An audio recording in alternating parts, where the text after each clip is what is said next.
Et maintenant, les amis, confirmation finale de Q, parce que la plupart des gens qui regardent l'émission là, c'est parce que la vignette a dit on confirme Q, etc., etc. Il y a peu de doute à présent sur l'opération militaire dont le porte-parole, entre guillemets, c'est pas exactement comme ça, mais c'est une façon poétique de décrire l'histoire. Le porte-parole se nomme Q. Okay? Si vous ne savez pas qui est Q, on a fait une pilule rouge qui s'appelle QAnon n'existe pas, Q en revanche, c'est une autre histoire. On a fait une autre émission avec Rémi de Juste Milieu. On a parlé de Q, on a essayé de réexpliquer à quelqu'un qui ne connaît rien sur cette histoire-là et qui voudrait comprendre.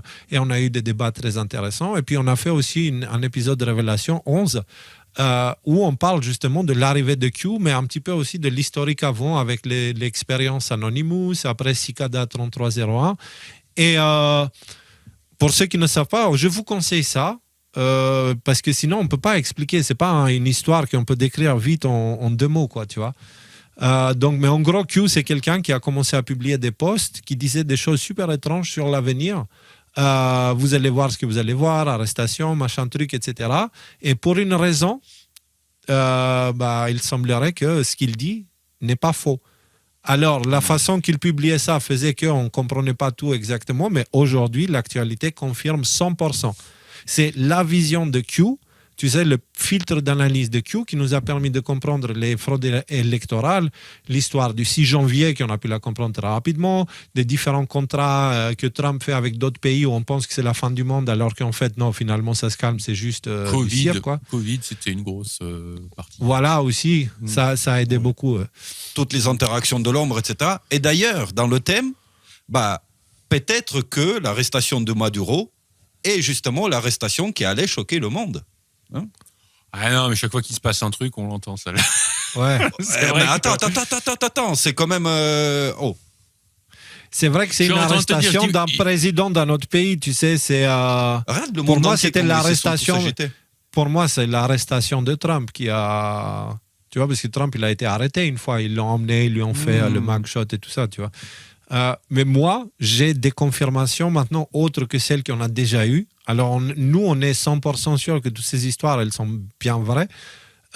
Mais il y a des gens qui doutent encore. Alors, pour ceux qui doutent encore, on va regarder un petit peu ce post que j'ai fait récemment. On a Trump, récemment, qui a dit ça. Écoutez bien. La criminalité va bientôt commencer parce qu'ils savent maintenant que nous sommes sortis. They know we are out. Okay?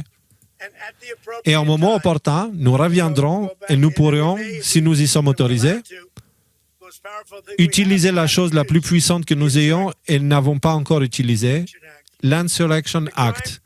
Alors moi, ce qui m'intéresse, c'est la criminalité va bientôt commencer parce qu'ils savent maintenant que nous sommes sortis des bois. Et du coup, il dit, je vais faire appel à l'acte Insurrection Act qui permet au président d'utiliser la garde nationale pour garder l'ordre à l'intérieur du pays. Et quand tu prends ça et tu le lis à côté du poste de Q, le tout premier, ça c'est le poste de Q numéro 1. Voilà, c'est une page dangereuse. J'avais pas ça avant, hein. Ils ont ajouté ça aujourd'hui. Alors, ça, c'est le premier post de Q qui date justement de 28 octobre 2017. Et dans ce post, il dit « L'extradition HRC, donc Hillary Clinton, on imagine, est déjà en cours depuis hier avec plusieurs pays en cas de fuite transfrontalière. Le passeport a été approuvé, blablabla, blablabla. Les militaires... Ah non, il faut s'attendre à des émeutes massives organisées en signe de défi et d'autres fuites hors des États-Unis. Les militaires américains mèneront l'opération tandis que la garde nationale sera activée. Vérification localisée à membre. En gros, il vous dit, au moment des arrestations et au moment de toutes ces choses-là, il va y avoir des émeutes qui seront organisées justement pour mettre la pression à Trump et tout ça. Et pour calmer ces émeutes, il sera obligé de sortir la garde nationale. C'est exactement ce que Trump vient de dire. Ouais. D'ailleurs, l'Insurrection Act, là, je viens de vérifier, est explicitement nommé dans un drop de Q, le 4360. Mais ce que je veux dire, c'est que ça fait un moment qu'il y a des théories dans, on va dire, les milieux qui parlent de ça, qui te disent qu'à un moment donné, c'est ça qui va se passer. L'Insurrection Act va être déployé. Et pour ça, il y a un certain nombre de conditions politiques qui sont... ce que je veux dire, c'est que petit à petit, déployer les unes après les autres, même si on en parle peu ou pas du tout, en fait, voilà, pour pouvoir déclarer l'Insurrection Act, il faut qu'on fasse ça, puis il faut qu'il dise ça, puis il faut qu'on fasse ça. Et ces choses-là, certains analystes te disent, regardez, là, c'est en train de se passer, toutes les conditions sont actuellement réunies pour que Trump puisse légalement déclencher l'Insurrection Act. Et là, maintenant, il dit ça. C'est quand la vidéo, maintenant, là cette vidéo, elle est le 5 janvier, je l'avais publiée, donc c'était la veille. Mais après, il continue par dire que je ne suis pas le premier à utiliser ça, le Insurrection Act. C'est la 44e fois que c'est en train d'être utilisé, ou je ne sais pas combien il a compté. Il y a plein d'autres. George, le père Bush, l'a utilisé plein de fois apparemment, tu vois, le père Bush. D'accord. Donc voilà, mais c'est quelque chose que Trump, dans le contexte actuel, clairement, il va utiliser pour essayer de maintenir l'ordre aux États-Unis. Donc voilà, ça c'est une première confirmation. Deuxième confirmation, c'est que tu as carrément le département du travail américain qui te fait un post qui sort de Q. Patriot in control. OK? Si tu prends ça, Patriot in control, ça veut dire que les patriotes sont au contrôle. Si tu tapes ici dans le moteur de recherche, Patriot,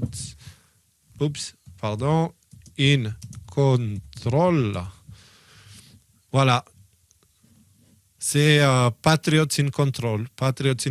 Dans les postes de Q, Patriots in Control. Donc, il y a plein de résultats. Et là, c'est le département du travail qui te sort ça. Et tu te dis, oui, mais c'est peut-être parce qu'ils sont comme ci et ils sont comme ça. Ça, c'était le 5.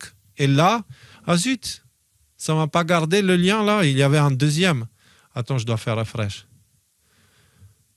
Confirmation. Tac, tac, tac, voilà. Et là, ils nous ont sorti le 8, ça, Trust the Plan.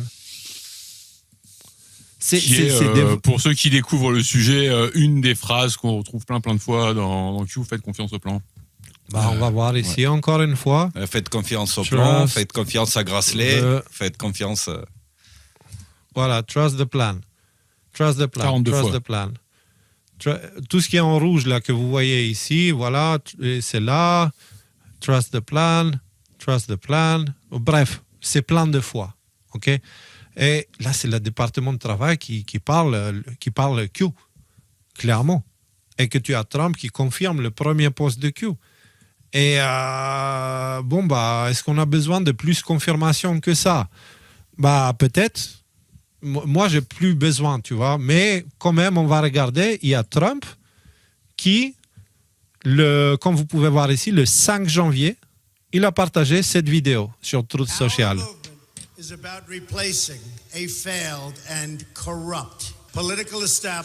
Et donc, il dit notre mouvement existe pour faire tomber une institution totalement corrompue, etc., etc.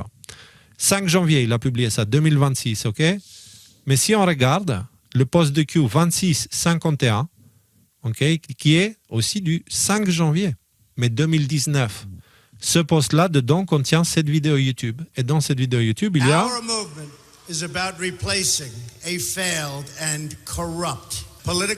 C'est la même vidéo. En gros, Trump, il a republié la même vidéo que Q avait postée le 5 janvier 2019 en 5 janvier 2026. Donc, les probabilités combien là, faut-il, tu sais... combien faut-il encore de coïncidences pour qu'il y ait à un moment donné... Ouais, Rudy, t'es pas plus que ça, parce que moi, je m'y attendais qu'à ce moment-là, tu ouvres le champagne et tout ça, tu sais. Mais ça fait un moment que Q, on sait que c'est solide et tout ça. Ça fait 5 ans que, comment dire, moi, en tout cas, c'est la raison qui m'a fait commencer avec toi, Léo, et puis avec Nico qui nous a rejoint plus tard. Et effectivement, il y a énormément de points qui contribuent à nous faire penser que on s'est pas planté. Donc ça, c'est une très bonne chose. Mais non, par contre, super Q, parce que quelque part, oui, on s'est pas planté dans le sens où oui, il y a bien une psyote qui s'appelle Q, qui nous a permis de comprendre un plan clairement extrêmement complexe avec des militaires qui impliquent Trump en tête de pont. Après, quelles vont être les conséquences sur le long terme pour toute l'humanité de cette histoire-là? On en a parlé, c'était le sujet de toute l'émission. Donc, et juste un truc avant qu'on parle au dernier sujet. Voilà, un sujet que Léo a décidé de ne pas aborder aujourd'hui. Il y a énormément de tensions en ce moment en Iran. J'ai pas eu le temps. C'est pas que j'ai décidé de l'ignorer consciemment. C'est que j'étais tellement pris par le reste que je regardais plus l'actualité et j'ai pas suivi cette histoire-là.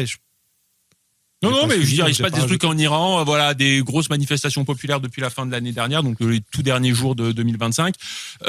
L'Iran est un pion majeur au Moyen-Orient. Il y a des choses très très importantes qui sont en train de bouger de ce côté-là. Il est encore trop tôt, me semble-t-il, pour se prononcer, pour comprendre vraiment les tenants et les aboutissants. Mais si ça vous intéresse, gardez un œil sur l'Iran en ce moment-là. Voilà, je voulais juste le mentionner avant qu'on passe à la suite. Les Américains, le Trump et tout ça, ils disent on a fait ça au Venezuela, on a fait ça aussi à l'Iran. Trump est en train de dire, tu vois, qu'on a fait la même chose à l'Iran. On attend de voir qu'est-ce qui s'est passé à l'Iran. Moi, pour l'instant, c'est pas que je sais et que j'ai pas compris, c'est que j'ai pas regardé du tout. J'ai pas eu le temps. Donc peut-être au prochain live, on va voir parce que c'est super important, l'Iran. C'est super, super important. Alors maintenant, j'aimerais qu'on prenne 2 secondes, pas 2 secondes, mais même quelques minutes, pour parler un petit peu de pourquoi toutes ces choses-là, pourquoi cette bête, elle doit venir et elle doit détruire la civilisation qu'on a créée, Babylone. Pourquoi ? Pourquoi Dieu, il est aussi méchant et il veut nous détruire, etc., etc. Pourquoi, tu vois ? Et en fait, je me suis dit, mais c'est pas Dieu le problème. Ces derniers temps, je suis en train de regarder. Ici, on a eu récemment un accident très grave à Crow-Montana, juste à côté, que je voulais pas en parler le 2, parce que je voulais pas commencer l'année avec un sujet aussi tragique. On a présenté nos condoléances et notre pensée aux familles et à tous ceux qui souffrent de ça. Mais là, aujourd'hui, on va pouvoir en parler un petit peu plus. Pas en détail, pas entrer dans les détails, parce que c'est vraiment terrible ce qui s'est passé, mais plus pour voir qu'est-ce qu'on peut apprendre de ça, en fait. Et du coup, moi, les amis, je suis au stade où je prie, on voit le feu. Détruis-moi tout ça. Parce que j'en peux plus. On a créé un monde de merde. Un monde tellement déconnecté que maintenant, ça coûte la vie à chacun. Nos enfants, ils ne savent même pas dans quoi ils grandissent. Et on est en train de fabriquer des cailloux avec des jambes et des bras, quoi, tu vois, qui sont déconnectés totalement de la réalité, du concret, du vrai. Et ces enfants-là, quand ils atteindront l'âge d'être actifs, ils vont pas être viables.